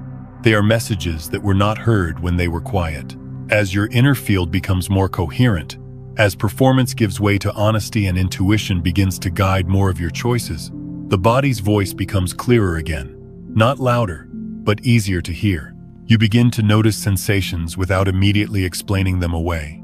You pause when something feels off instead of pushing through automatically. You allow yourself to adjust based on what you feel rather than what you think you should feel. This changes decision-making profoundly. You are no longer trying to calculate the correct choice by weighing every possible outcome. You are sensing the quality of alignment in real time. This does not mean you abandon logic. It means logic is informed by somatic truth instead of replacing it. Thought becomes a tool rather than a dictator. At first, this can feel risky. The mind prefers certainty, and the body rarely provides detailed plans. It offers direction, not maps. It tells you whether something is true, not how it will unfold. Learning to trust this requires patience, especially if you have been rewarded in the past for ignoring your own signals. But slowly, experience teaches you. You notice that when you follow bodily truth, even if the path is uncomfortable, there is less regret. You may face challenges, but they feel clean. When you ignore it, even for sensible reasons, things become complicated. Energy drains, confusion increases, You find yourself needing to justify choices that did not feel right from the beginning. This feedback is not punishment. It is calibration. The body's responses become especially important during periods of change, when old reference points no longer apply. When roles dissolve and familiar structures fall away, the mind searches desperately for rules. The body, however, does not need rules. It reads the present moment. It tells you whether a conversation is nourishing or draining, whether an environment supports you or diminishes you, whether a commitment expands your life or contracts it. This reading happens instantly. You walk into a room and feel your shoulders tense. You consider an opportunity and feel heaviness settle in your chest. You think about a different direction and feel warmth spread through your body, even if fear is present. These sensations are not commands, they are information. When you learn to listen without rushing to override them, your life becomes more precise. Precision reduces suffering. Instead of learning through prolonged struggle, you learn through sensation. Instead of repeating patterns for years, you recognize misalignment early. Instead of explaining yourself endlessly, you adjust quietly. This is the body doing what it has always done best. One of the most healing aspects of this stage is the restoration of trust between awareness and the body. Many people carry an unconscious belief that the body is unreliable, emotional, or weak. In truth, it is extraordinarily resilient and wise. It has kept you alive through every experience you have endured. It adapted when it needed to.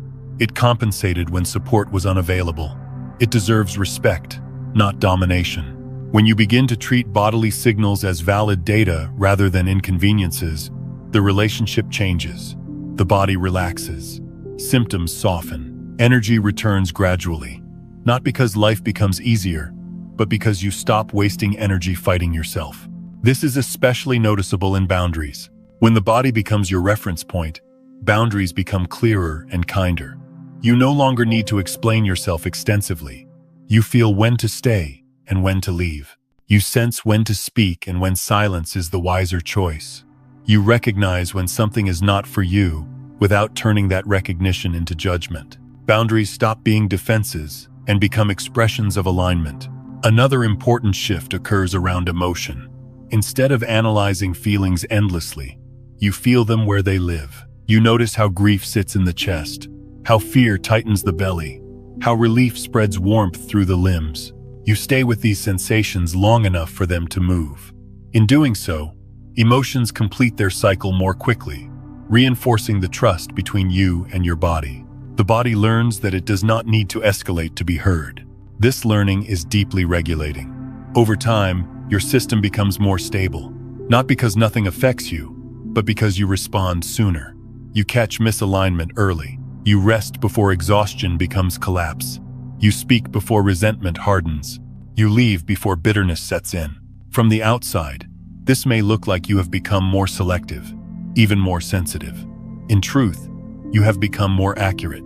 Sensitivity without awareness overwhelms. Sensitivity with awareness guides. The body also becomes a compass for truth in relationships. You may notice that certain people feel grounding, even in silence, while others leave you tense or depleted after brief interactions. This does not mean one person is good and the other is bad. It means your system recognizes resonance, or the lack of it. Trusting this does not require confrontation or drama. It requires honesty with yourself. As you continue listening, the body's language becomes familiar. You begin to recognize its patterns. You know what expansion feels like for you. You know how contraction shows up. You learn the difference between fear that signals growth and fear that signals misalignment. This discernment cannot be taught abstractly. It is learned through attention and practice. And here is the essential truth beneath all of this. The body only functions as an instrument of truth when you stop betraying its signals. The moment you decide that comfort, approval, or logic matters more than what you feel, the instrument loses clarity, not as punishment, but as protection.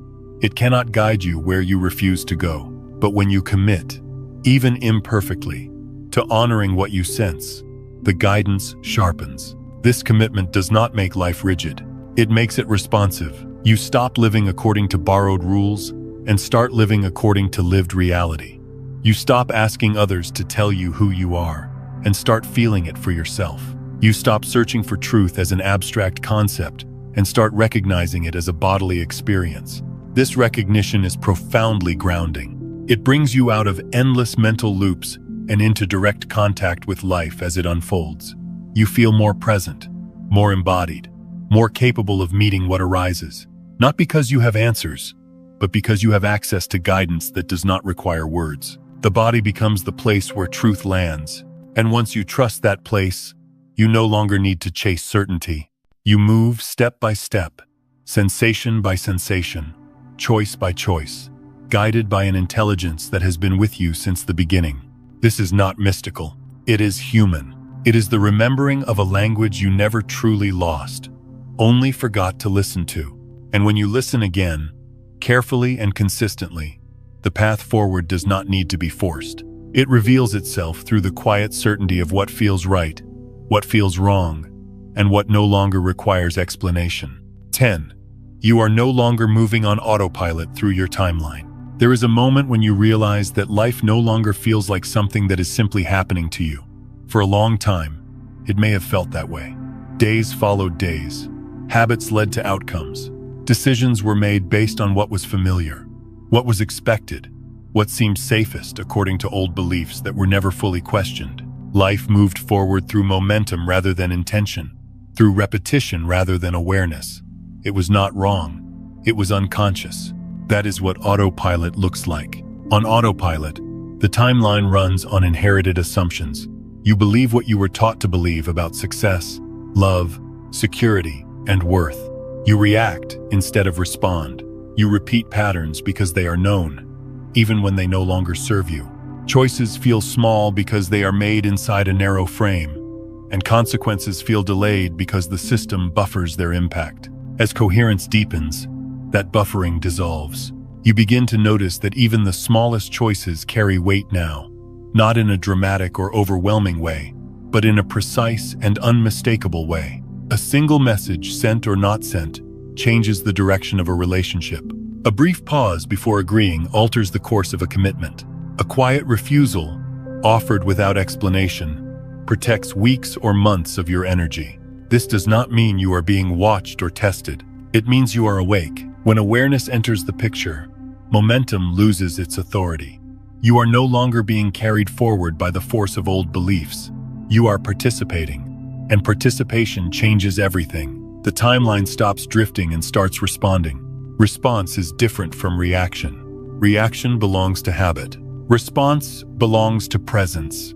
When you respond, you meet life where it is, rather than where it used to be. You notice subtle cues. You feel timing. You sense alignment before the mind has time to build a story around it. This makes your actions cleaner, even when they are small. A text message sent from clarity opens a door. The same message sent from fear complicates everything. The difference is not the action. It is the state behind it. On autopilot, actions accumulate slowly.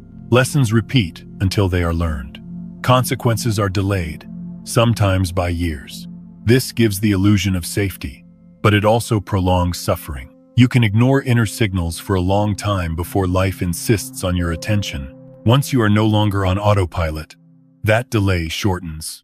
Life does not become harsher. It becomes more honest. The feedback loop tightens. Alignment is rewarded with ease, not as a prize, but as a natural outcome. Misalignment is felt immediately, not as punishment, but as information. The system no longer waits for you to catch up. It assumes you are present. This can feel intense at first. You may notice that hesitation costs more energy than action, that ignoring intuition drains you faster than uncertainty ever did. That saying yes out of habit leaves you exhausted in ways that were once familiar but now feel intolerable. These are not signs that something is wrong. They are signs that the timeline is awake.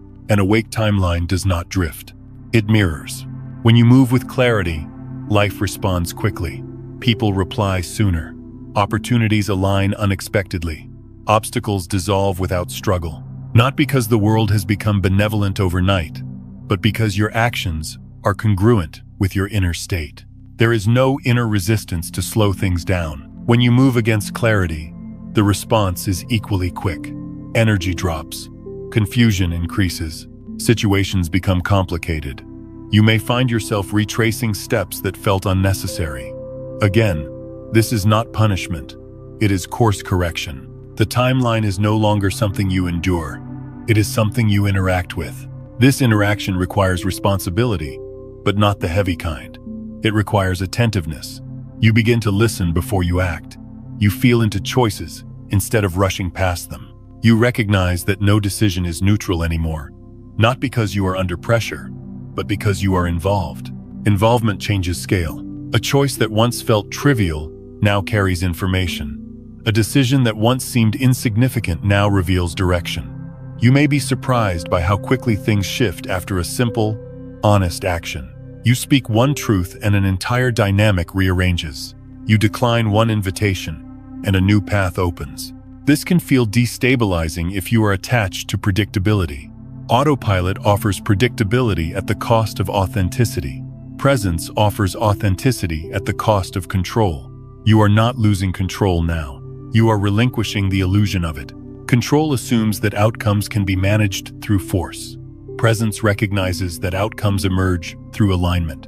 As you step off autopilot, you may also notice that old timelines try to pull you back.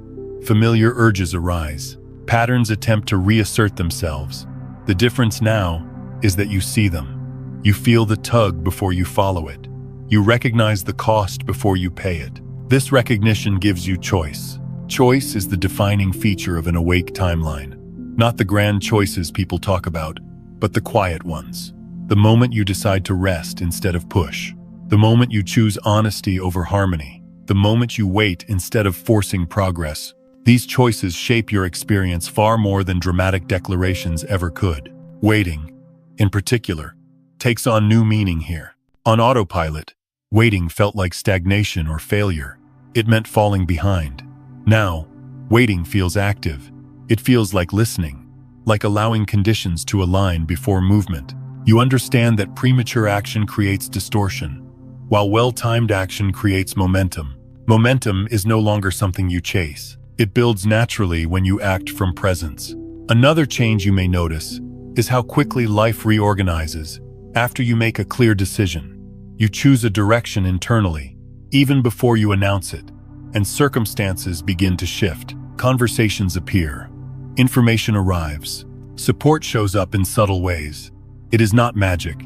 It is coherence in motion. Coherence collapses unnecessary possibilities. When your inner state is scattered, many timelines remain open, creating confusion and delay. When your inner state is clear, the field narrows. Irrelevant options fall away. What remains feels simpler, even if it is challenging. You are no longer pulled in 10 directions at once. This narrowing is a relief. You begin to experience time differently because you are no longer splitting energy across conflicting paths. You are walking one path at a time, fully. This focus gives your actions weight. They land, they register, they create response. Responsiveness is what defines this phase. Life responds because you are responding. There is dialogue now, not monologue. You listen. Life answers. You adjust. Life adjusts. The exchange becomes fluid. You stop shouting into the void and start having a conversation with reality itself. This conversation is not verbal. It is experiential. You feel when something is complete. You sense when something is beginning. You recognize when to let go without needing external validation. You trust timing more because you feel its intelligence at work. One of the most grounding aspects of leaving autopilot is the end of chronic regret. Regret thrives when choices are made unconsciously. When you are present, even imperfect decisions carry less weight. You know why you chose what you chose. You acted with the information and awareness you had. That integrity steadies you through uncertainty. You also stop romanticizing alternative timelines. On autopilot, it is easy to imagine how life could have been different if only one choice had changed. On an awake timeline, you understand that every choice led you here for a reason. You stop living in hypothetical pasts and start inhabiting the present fully. This inhabitation brings depth. Depth makes time feel richer, even when it moves quickly. You are not skimming the surface of your life anymore. You are in it, fully, attentively, responsibly. As this stage integrates, you may feel a new kind of calm, not the calm of certainty, but the calm of participation. You are no longer waiting for life to happen. You are happening with it, and that partnership changes how the future unfolds. The future is no longer a distant destination. It is a responsive field, shaped by what you choose now. This does not mean you must choose perfectly. It means you choose consciously. Conscious choice is enough. When you understand this, pressure eases. You stop worrying about making the wrong move and start focusing on making the honest one. You trust that if a course correction is needed, you will feel it quickly. You trust that you do not need to control the entire path, only the next step. This trust is earned through experience, not belief. You have seen how quickly things shift when you act from alignment. You have felt how heavy resistance becomes when you ignore yourself. You have learned, through direct contact, that the timeline is alive and responsive, not fixed and indifferent. This learning changes your posture in the world. You stand differently. You move differently. You speak differently. Not louder, not bolder, but truer. And truth carries momentum that effort never could. You are no longer being carried by the past. You are no longer waiting for the future. You are here, now, engaged with a timeline that listens when you listen to yourself. This is not destiny being imposed. It is destiny being co-created. And once you experience this level of responsiveness, there is no desire to return to autopilot. Not because autopilot was bad, but because you have tasted presence.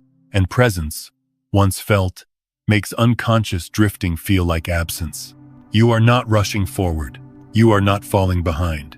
You are moving at the speed of awareness.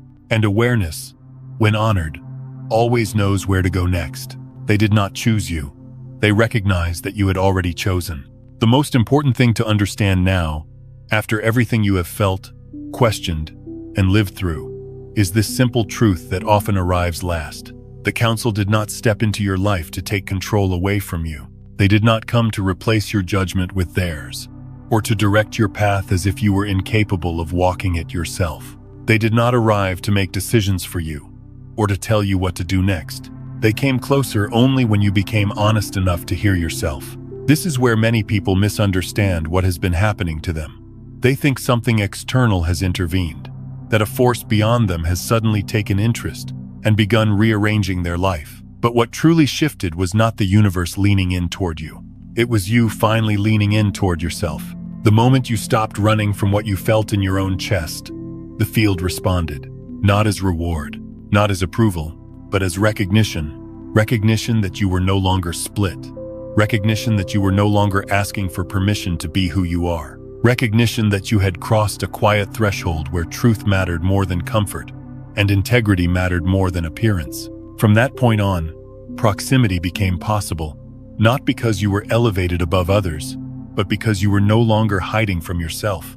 This is why nothing that has happened recently should be interpreted as loss in the way the mind is tempted to frame it. What you call loss is often nothing more than reorganization. What you call disruption is often adjustment. What you call collapse is often the release of structures that were never designed to hold who you have become. It hurts when things fall away, even when they are no longer aligned. Grief does not disappear simply because something was necessary. You are allowed to mourn what mattered, even if it could not continue. You are allowed to miss people, roles, and versions of yourself that carried you through earlier chapters of your life. Honoring the past does not mean returning to it. What matters is that you do not confuse grief with failure. Nothing you have lost was taken from you to punish you or teach you a lesson. It left because it could not live in the field you are inhabiting now. Not because it was wrong, but because it belonged to a different resonance. Life did not break. It recalibrated. When you look back later, with more distance and less emotion, you may see how precise this recalibration was. How what ended prevented a deeper betrayal of yourself. How what dissolved created space for something more honest to emerge. How what felt like chaos was actually life refusing to let you remain in a shape that no longer fit. From this moment forward, you are no longer living inside an unconscious timeline. You are no longer being carried by habits you did not choose, beliefs you never examined, or patterns you inherited without consent. You are participating now. You are responding. You are co-creating. This does not mean life becomes effortless or predictable. It means it becomes real. Co-creation is not about controlling outcomes. It is about staying present in the process. It is about listening before acting, feeling before deciding, and allowing your inner truth to lead even when the path ahead is unclear. It is quieter than ambition and stronger than force. You do not need to try harder from here.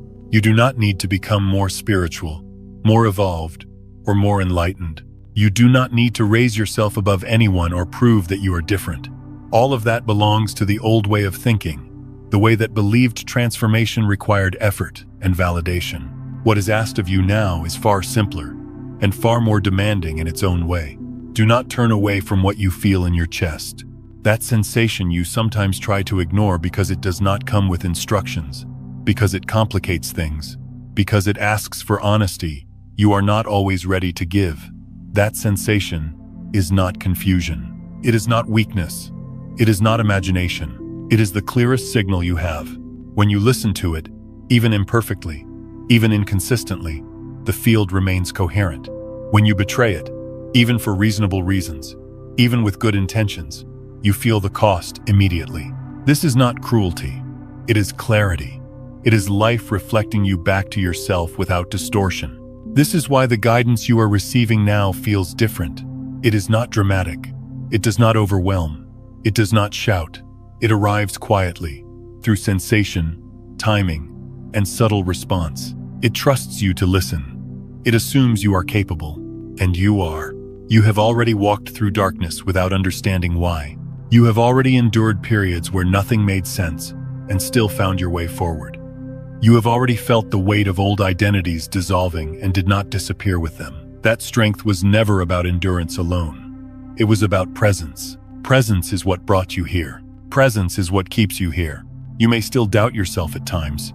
You may still feel fear when the path ahead is unclear. None of that disqualifies you. Doubt and fear are not signs that you are lost. They are signs that you care. What matters is that you do not let them override what you know to be true at a deeper level. Truth does not require certainty. It requires sincerity. Sincerity in how you choose. Sincerity in how you speak. Sincerity in how you rest. Sincerity in how you let go. When you live this way, the universe does not need to get your attention through force. It does not need to shake your foundations or disrupt your life dramatically. Communication becomes subtle because you are listening. This is the relationship now, not one of command and obedience, but of resonance and response. You move, life answers. You adjust, life adjusts. The exchange becomes fluid, not because everything is easy, but because nothing is being resisted unnecessarily. Remember this when things feel quiet. Quiet does not mean nothing is happening. Quiet often means integration. It means the field is settling around the choices you have already made. It means the noise of contradiction has softened enough for something real to take root. You are not waiting to be chosen. You already chose. You chose honesty over performance. You chose presence over autopilot. You chose alignment over endurance. You chose to stop abandoning yourself. Everything that followed was a response to that choice. So if you take anything with you from this moment, let it be this. You do not need to go looking for signs. You do not need to chase meaning. You do not need to force the next step. Stay with what feels true in your chest. Stay with the quiet intelligence of your body. Stay with the clarity that comes when you stop pretending. Because that signal, steady and unmistakable, is what the universe hears most clearly. And when you live from that place, nothing essential can miss you.